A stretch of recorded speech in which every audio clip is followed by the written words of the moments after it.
नमस्कार. आज आपण प्राचीन भारतीय इतिहासामधील इसवी सन पूर्व 6व्या शतकातील सामाजिक संरचना याविषयी माहिती पाहणार आहोत. चला तर मग पाहूया. इसवी सन पूर्व 6व्या शतकातील सामाजिक रचना. 6व्या शतकाच्या सुमारास भारतातील सामाजिक संरचनेत स्थित्यंतरे सुरू झालेली होती. भगवान बुद्धांनी समानतेचे संदेश दिलेला होता. त्याचा प्रसार झाल्यामुळे सामाजिक परिस्थितीत बदल होण्यास सुरुवात झाली. जातीभेद उच्छेदेचे कार्य भगवान बुद्धांनी केलेले दिसून येते. उच्च वर्णीयांच्या जोडीला शूद्रांना बसता येते हे त्यांनी सर्वांना निदर्शनास आणून दिले. याचा उदार धोरणाचा समाजरचनेवर परिणाम झालेला आहे. त्यातील पहिला मुद्दा वर्णव्यवस्था.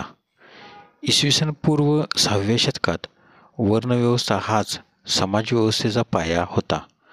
ब्राह्मण, क्षत्रिय, वैश्य व शूद्र असे 4 वर्ण होते. मात्र धर्मसंस्थेचे महत्त्व वाढल्यामुळे कर्मकांड, यज्ञयाग यांना फार महत्त्व आले. ब्राह्मणांचे वर्चस्व वाढत गेले.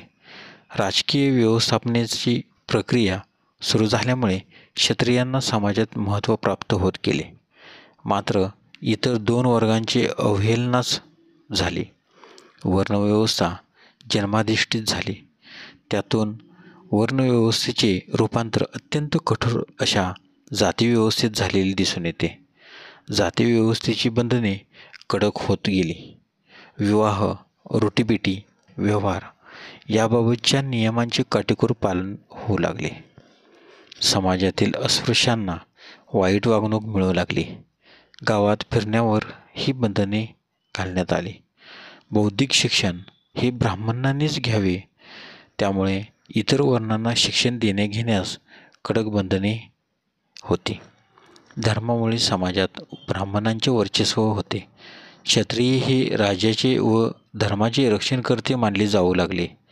या 2 वर्गांना विशेष अधिकार व सवलती होत्या.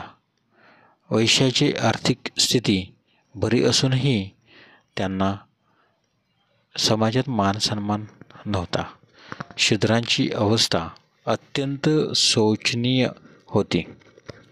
जातीव्यवस्थेमुळे आर्थिक व व्यापारी प्रगतीत अडथळे निर्माण झाली. धार्मिक बंधनामुळे भारताचा परकीय व्यापार थंडावला गेला. परिणामी अर्थव्यवस्था मजबूत होऊ शकली नाही. उद्योगधंद्याबाबतही उदासीन धोरण जातीव्यवस्थेमुळे निर्माण झालेले दिसून येते. कारागिरांना प्रोत्साहन मिळत नव्हते. भारतातील अनेक कलाकारांनी अजोड कलाकृती केल्या, परंतु जातीव्यवस्थेमुळे त्यांचा कोठेही उल्लेख केलेला दिसून येत नाही. तत्कालीन समाजात दास पद्धतीही रूढ होती. दास कोणी होऊ शकतो हे स्मृती वाङ्मयात स्पष्ट केलेले आहे. जातीव्यवस्थेची ती पद्धत निगडीत होती. दासांचे 4 प्रकार होते: युद्धदास, ऋणदास, गर्भदास व धर्मदास असे दासांचे 4 प्रकार दिसून येते. त्यांना धनाधिकार नव्हता. त्यांच्या पालनपोषणाची जबाबदारी मालकांना होती. यामधील दुसरा मुद्दा आपण बघूया, स्त्रियांचे स्थान. ऋग्वेद काळातील स्त्रियांचे स्वातंत्र्य या काळात राहिले नाही. स्त्रियांच्या समान हक्कांचे युग संपलेले दिसून येते. स्त्रियांवर अनेक बंधने घातली गेलेली दिसून येतात. लहान वयात लग्न होऊ लागले. अनेक बंधनांनी त्यांना जखडल्यामुळे त्यांचा दर्जा खालावला. विवाहाचाच हक्क राहिला नाही. मात्र बौद्ध व जैन धर्मांनी त्यांना व शूद्रांना संन्यास धर्माची दारे खुली केली. याचा परिपाक म्हणजे सामाजिक प्रक्रियेची स्त्रीला विवाह व आवश्यक ठरवला. त्याची जबाबदारी पालकावर टाकली. त्यामुळे मुलींचे अल्पवयात विवाह होऊ लागले. तिचे शिक्षण दुर्लक्षित गेले. स्त्री स्वातंत्र्याचा ऱ्हास झाला. राजघराण्यात अनेक स्त्रिया करण्याची पद्धत होती. शिवाय गणिका, वरांगिणी व दासी असत. सर्वात सुंदर स्त्रीला नगराची गणिका नेमली जात. त्यांना समाज मान्यता होती. त्या काळातील गणिका या वीरांगना होत नव्हत्या. हे लक्षात ठेवणे फार गरजेचे आहे. स्त्री ही त्यावेळी खाजगी मालमत्ता बनली. उच्चवर्णीय स्त्रिया पूर्वी समाजात मुक्तपणे वावरत होत्या. मात्र या काळात ही पद्धत रूढ झाली नव्हती. तिचे स्थान पडद्यात राहिले. बाहेर पडताना बुरका घालण्याची पद्धत रूढ झाली. तिसरा मुद्दा, कुटुंब व्यवस्था. चातुर्वर्ण्य व्यवस्थेचा कणा म्हणजे कुटुंबसंस्था होय. व्यक्तीच्या जीवनात कुटुंबसंस्थेला फार महत्त्व होय. कुटुंबाचा घटक म्हणून व्यक्तीला ओळखले जात. त्या काळी संयुक्त कुटुंब पद्धती रूढ होती. कुटुंबातील वयोवृद्ध व्यक्ती त्या कुटुंबाची प्रमुख असे. कुटुंब प्रमुखाचा महत्त्वाचे स्थान असे. त्यावेळी व्यवसाय हे वंशपरंपरेने चालत होते. या व्यवसायाचे शिक्षण या कुटुंबप्रमुख पद्धतीमुळेच मिळत असे. चौथा मुद्दा, लोकजीवन. या काळात प्रत्येक प्रादेशिक विभागातील लोकजीवन परिस्थितीनुरूप विविध प्रकार होते. प्रत्येकाच्या आवडीनिवडी ह्या वेगवेगळ्या असत. मात्र सर्वांचीच राहणी साधी होती. प्रामाणिकपणाबद्दल ते प्रसिद्ध होते. लोक दानधर्म व औदार्य याबाबत मशहूर होते. त्या काळातील लोक सामान्यतः सुती कपड्याचा वापर करीत. राजे राजवाड्यातील लोक भारी कपडे वापरत. सर्व लोकांना अलंकार प्रिय होते.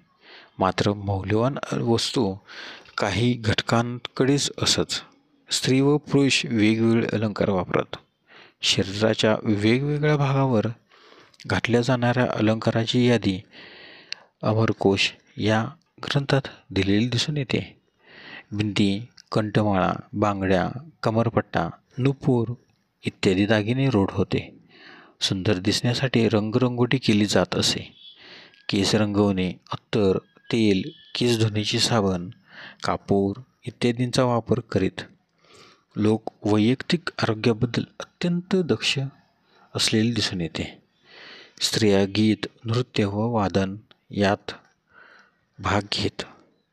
द्यूत, शिकार, मल्लयुद्ध, बुद्धिबळ, झुंजी ही त्या काळातील मनोविनोदाची साधने होती. नगरांची रचना प्रामुख्याने वर्णव्यवस्थेनुसार झालेली दिसून येते. आपल्या वर्णातीलच विभागाला राहिले पाहिजे असा दंडक होता. घरांच्या बांधकामासाठी विटा, चिखल, लाकूड यांचा वापर करीत असत. उच्चवर्णीयांची घरे मोठी असत. उन्हाळ्यात घरे थंड राहावीत म्हणून करंज्यांच्या सोयी केलेल्या असत. सामान्यांची घरे साधीच असत. घरात ओटी, सज्जा, चंद्रशाला असे भाग पुढे असत व ते पुरुषासाठी असे.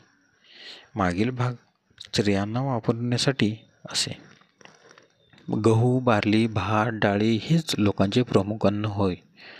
लोणी, खाद्यतेल याचा वापर केला जात असा.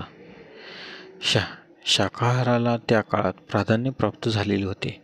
मासे, मांस आणि मद्यसेवनही केले जात. कांदा, लसूण खाणे निषिद्ध मानले जाई. ठराविक वर्णाचे लोक ठराविक मद्यसेवन करीत. त्या काळातील समाजात जादूटोणा, मंत्रतंत्र याचे अवडंबर होते. शकुन, अपशकुन, भूत, पिशाच्च, मंत्रतंत्र यातून अनेक अंधश्रद्धा रूढ झालेली दिसून येते. त्यातूनच धार्नी उपाय अत्यंत लोकप्रिय होता. यापुढील मुद्दा म्हणजे 6वा मुद्दा, नागरी जीवन. खेड्यातील लोकांपेक्षा नगरात राहणाऱ्या लोकांचे जीवन वेगळे होते. लोक कलाप्रिय व धूर्त असत. शैक्षणिक अर्हतेच्या जोरावर ते धनसंपत्तीचा संचय करीत असत. त्यांची स्वतंत्र घरे असे. त्यांचे दैनंदिन उपक्रम वेगवेगळे असत. पूजा अर्चा हा त्यांचा मुख्य भाग असे. रंगरंगोटी ते अग्रणी राहत. त्यानंतर ते आपल्याला व्यवसायाच्या ठिकाणी जात. घरी परत आल्यानंतर शक्यतो स्नान केले जात असे. नगरात उद्याने, नृत्यागार, द्योतसभा, बाजार, दिवाबत्ती यांच्या सोयी सुविधा केलेल्या आहेत. त्या काळी अनेक नगरे प्रसिद्ध होते. धन्यवाद. आज आपण इसवी सन पूर्व 6व्या शतकातील समाज जीवनाविषयी माहिती पाहिली. उद्याच्या व्हिडिओमध्ये आपण जैन धर्मपंथ याविषयी माहिती पाहूया. अशीच अजून माहिती पाहण्यासाठी आमच्या यूट्यूब चॅनलला लाईक करा, शेअर करा, कमेंट करा. प्रथमच आमच्या व्हिडिओ चॅनलला पाहत असाल व्हिडिओ तर सबस्क्राईब करा.